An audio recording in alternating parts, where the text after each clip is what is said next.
Bismillahirrahmanirrahim. Assalamualaikum warahmatullahi wabarakatuh. Syukur Alhamdulillah kita bisa berjumpa kembali di channel Muhasabah Fiddin. Semoga dengan perjumpaan kita ini dicatat sebagai amal ibadah dan diberkahi oleh Allah Subhanahu wa Ta'ala. Salawat dan salam selalu dan tetap tercurahkan kepada junjungan alam Nabi kita, Nabi mulia, Nabi besar Muhammad sallallahu alaihi wasallam. Allahumma salli ala Sayyidina Muhammad wa ala ali Sayyidina Muhammad.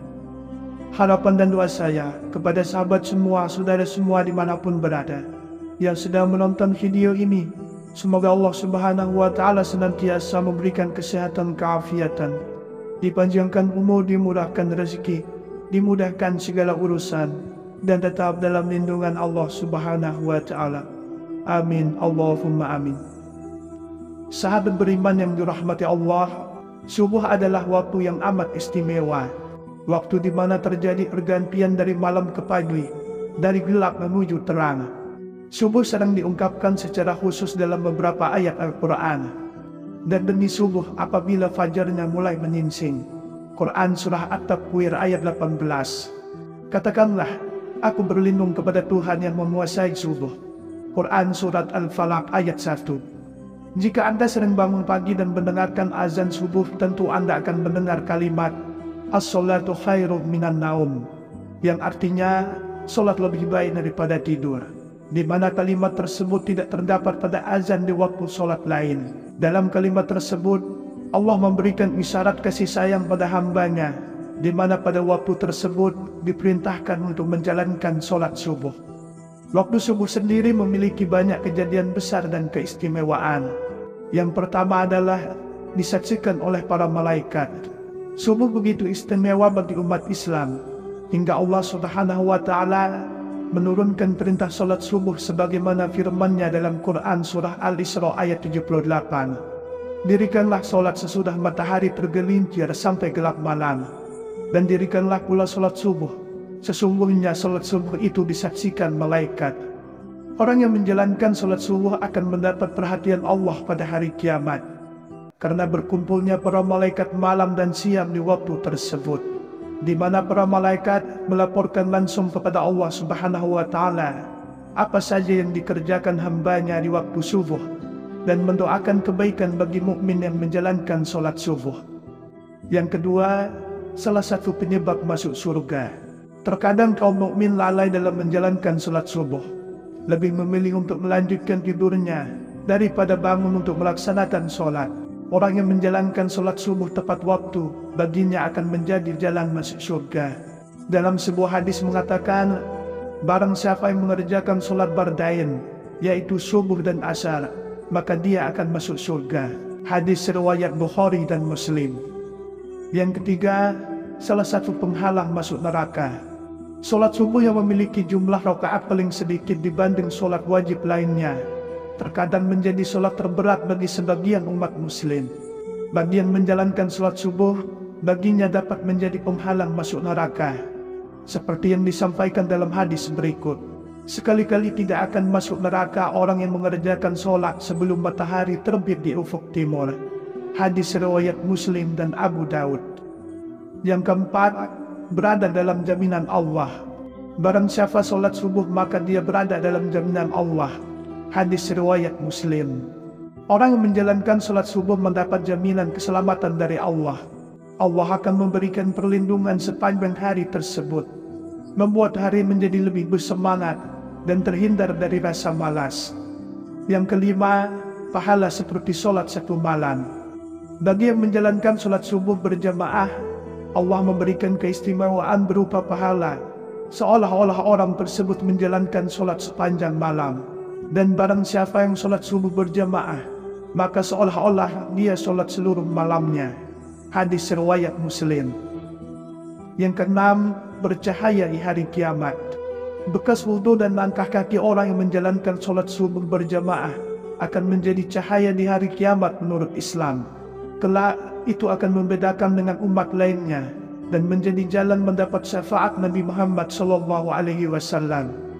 Seperti sabda Rasulullah SAW, "Berikanlah kabar gembira kepada orang yang banyak berjalan dalam kegelapan, yaitu Isya dan Subuh, menuju masjid, dengan cahaya yang sangat terang pada hari kiamat kelak." Hadis riwayat Ibnu Majah dan Tirmizi. Yang ketujuh, lebih baik dari dunia dan isinya.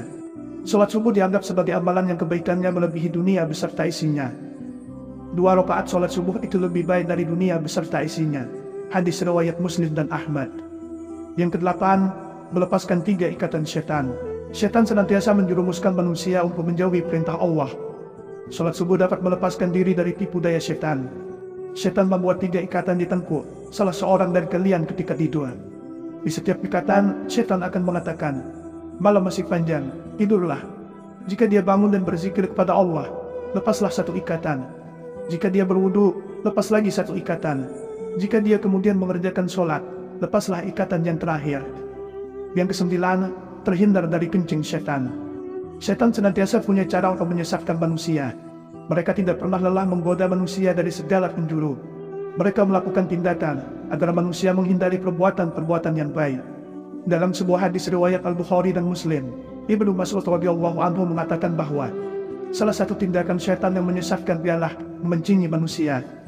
Orang-orang yang bangun kesiangan hingga lalai dalam menjalankan sholat subuh.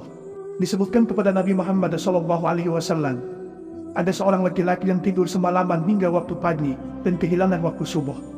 Maka Rasulullah SAW bersabda, laki-laki itu telah dikencingi setan pada telinganya. Agar terhindar dari hal tersebut, manusia sudah selayaknya bangun di awal waktu subuh dan menjalankan sholat subuh tepat waktu. Yang ke-10, waktu terkabulnya doa. Pada waktu subuh, malaikat siang dan malam berkumpul. Barang siapa yang menjalankan sholat subuh dan memohon doa, akan didoakan oleh seluruh malaikat dan disampaikan langsung kepada Allah Subhanahu wa Ta'ala. Manfaat doa dalam Islam pada kondisi seperti ini memang mustajab. Pada waktu itu adalah tersebarnya rahmat, banyak permintaan yang diberi dan dikabulkan, dan juga nikmat semakin sempurna kala itu. Hadis riwayat Muslim. Yang ke-11, waktu pembagian rezeki. Pada waktu subuh, malaikat membagi rezeki kepada semua umat manusia. Dianjurkan untuk berdoa atau membaca Al-Quran setelah sholat subuh. Barang siapa yang sholat subuh dan memohon rezeki, maka Allah akan memberikan keberkahan yang lebih padanya. Rasulullah SAW bersabda, seusai sholat subuh, janganlah kamu tidur sehingga melalaikan kamu untuk mencari rezeki. Hadis riwayat Tabrani. Yang ke-12, waktu yang baik untuk berzikir. Zikir adalah tanda seorang mukmin mengingat dan memuji Allah. Orang yang mengetahui keutamaan berzikir di waktu subuh akan mendapat ketenangan hati dan merupakan waktu yang dianjurkan oleh Allah. Allah Subhanahu wa Ta'ala berfirman, maka bertasbihlah kepada Allah di waktu kamu berada di petang hari dan waktu berada di waktu subuh. Quran Surat Ar-Rum ayat 17. Yang ke-13, mendapat keselamatan. Rasulullah SAW pernah bersabda, sesungguhnya Allah jika menurunkan bala dari langit kepada penduduk bumi, maka Allah akan menghindarkannya dari pemakmur masjid. Arti dari hadis tersebut ialah, orang yang menjalankan sholat subuh berjamaah akan terhindar dari mara bahaya. Yang ke-14, diampuni dosa-dosanya. Allah menjanjikan pengampunan bagi orang-orang yang senantiasa menjalankan sholat subuh dan memohon ampunan atas dosa-dosa pada waktu tersebut. Setelah sholat subuh, dianjurkan untuk membaca kalimat Subhanallah wa bihamdihi subhanallahil azim sebanyak 100 kali. Rasulullah SAW bersabda, barang siapa mengucapkan Subhanallah wa bihamdihi subhanallahil azim 100 kali dalam sehari, ia akan diampuni segala dosa-dosanya, sekalipun dosanya itu sebanyak buih di lautan. Hadis riwayat Muslim dan Tirmizi. Yang ke-15, terhindar dari munafik. Dalam hadis riwayat Imam Malik mengatakan, batas antara kita dengan orang-orang munafik adalah yang menghadiri sholat isya dan sholat subuh. Hal itu dikarenakan orang munafik tidak akan sanggup untuk menghadiri kedua sholat tersebut. Hadis riwayat Imam Malik. Hadis tersebut menjelaskan, bagi yang menjalankan sholat subuh dapat terhindar dari ciri orang munafik. Yang ke-16, dapat melihat Allah. Manusia dapat melihat Allah saat berada di surga nanti. Allah Zat yang Maha Agung akan menampakkan dirinya di hadapan hamba-hambanya yang dikehendaki, termasuk di hadapan hamba-hambanya yang selalu menjaga salat subuhnya. Rasulullah Sallallahu Alaihi Wasallam bersabda, kami sedang duduk bersama Rasulullah Sallallahu Alaihi Wasallam. Ketika melihat bulan purnama, beliau berkata, sungguh kalian akan melihat roh kalian sebagaimana kalian melihat bulan yang tidak terhalang dalam melihatnya. Apabila kalian mampu, janganlah kalian menyerah dalam melakukan solat sebelum terbit matahari dan solat sebelum terbenam matahari. Maka lakukanlah. Hadis riwayat Bukhari dan Muslim. Kemudian yang ke-17, mendapat pahala seperti pahala haji dan umrah. Bagi orang yang menjalankan sholat subuh berjamaah, dilanjutkan dengan berzikir hingga matahari terbit dan ditutup sholat 2 rakaat, akan mendapatkan pahala senilai dengan pahala haji dan umrah. Hal ini sebagaimana sabda Rasulullah Sallallahu Alaihi Wasallam, siapa yang sholat subuh dengan berjamaah, lalu duduk berzikir kepada Allah sehingga matahari terbit, kemudian sholat 2 rakaat, maka ia mendapatkan pahala haji dan umrah sempurna.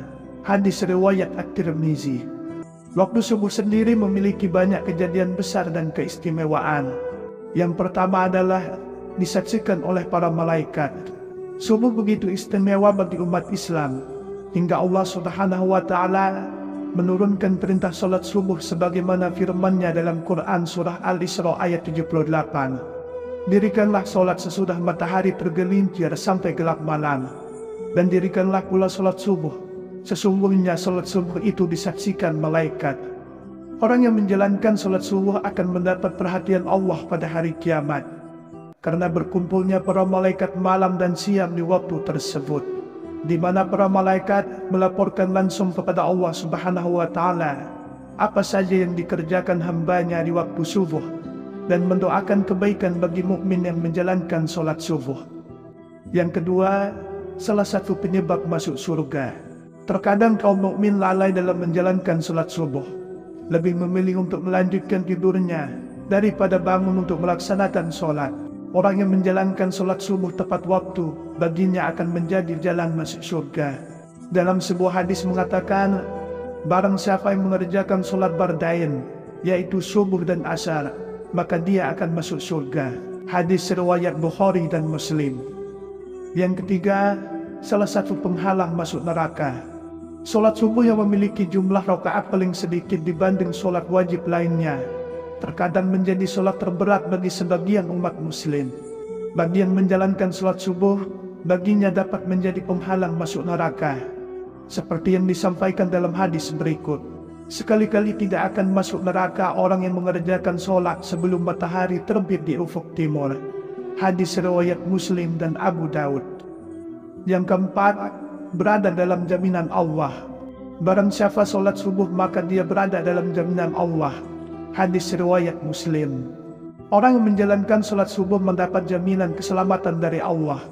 Allah akan memberikan perlindungan sepanjang hari tersebut, membuat hari menjadi lebih bersemangat dan terhindar dari rasa malas. Yang kelima, pahala seperti sholat 1 malam. Bagi yang menjalankan sholat subuh berjamaah, Allah memberikan keistimewaan berupa pahala, seolah-olah orang tersebut menjalankan sholat sepanjang malam. Dan barang siapa yang sholat subuh berjamaah, maka seolah-olah dia sholat seluruh malamnya. Hadis riwayat Muslim. Yang keenam, bercahaya di hari kiamat. Bekas wudhu dan langkah kaki orang yang menjalankan sholat subuh berjamaah akan menjadi cahaya di hari kiamat menurut Islam. Kelak itu akan membedakan dengan umat lainnya dan menjadi jalan mendapat syafaat Nabi Muhammad SAW. Seperti sabda Rasulullah SAW, berikanlah kabar gembira kepada orang yang banyak berjalan dalam kegelapan, yaitu isya dan subuh, menuju masjid, dengan cahaya yang sangat terang pada hari kiamat kelak. Hadis riwayat Ibnu Majah dan Tirmizi. Yang ketujuh, lebih baik dari dunia dan isinya. Sholat subuh dianggap sebagai amalan yang kebaikannya melebihi dunia beserta isinya. 2 rakaat sholat subuh itu lebih baik dari dunia beserta isinya. Hadis riwayat Muslim dan Ahmad. Yang kedelapan, melepaskan 3 ikatan syaitan. Setan senantiasa menjerumuskan manusia untuk menjauhi perintah Allah. Salat subuh dapat melepaskan diri dari tipu daya setan. Setan membuat 3 ikatan di tengkuk salah seorang dari kalian ketika tidur. Di setiap ikatan, setan akan mengatakan, "Malam masih panjang, tidurlah." Jika dia bangun dan berzikir kepada Allah, lepaslah 1 ikatan. Jika dia berwudu, lepas lagi 1 ikatan. Jika dia kemudian mengerjakan sholat, lepaslah ikatan yang terakhir. Yang ke-9, terhindar dari kencing setan. Setan senantiasa punya cara untuk menyesatkan manusia. Mereka tidak pernah lelah menggoda manusia dari segala penjuru. Mereka melakukan tindakan agar manusia menghindari perbuatan-perbuatan yang baik. Dalam sebuah hadis riwayat Al-Bukhari dan Muslim, Ibnu Mas'ud radhiyallahu anhu mengatakan bahwa salah satu tindakan setan yang menyesatkan ialah mencinyi manusia. Orang-orang yang bangun kesiangan hingga lalai dalam menjalankan sholat subuh. Disebutkan kepada Nabi Muhammad SAW, ada seorang laki-laki yang tidur semalaman hingga waktu pagi dan kehilangan waktu subuh. Maka Rasulullah SAW bersabda, laki-laki itu telah dikencingi setan pada telinganya. Agar terhindar dari hal tersebut, manusia sudah selayaknya bangun di awal waktu subuh dan menjalankan sholat subuh tepat waktu. Yang ke-10, waktu terkabulnya doa. Pada waktu subuh, malaikat siang dan malam berkumpul. Barang siapa yang menjalankan sholat subuh dan memohon doa, akan didoakan oleh seluruh malaikat dan disampaikan langsung kepada Allah Subhanahu wa Ta'ala. Manfaat doa dalam Islam pada kondisi seperti ini memang mustajab. Pada waktu itu adalah tersebarnya rahmat, banyak permintaan yang diberi dan dikabulkan, dan juga nikmat semakin sempurna kala itu. Hadis riwayat Muslim. Yang ke-11, waktu pembagian rezeki. Pada waktu subuh, malaikat membagi rezeki kepada semua umat manusia.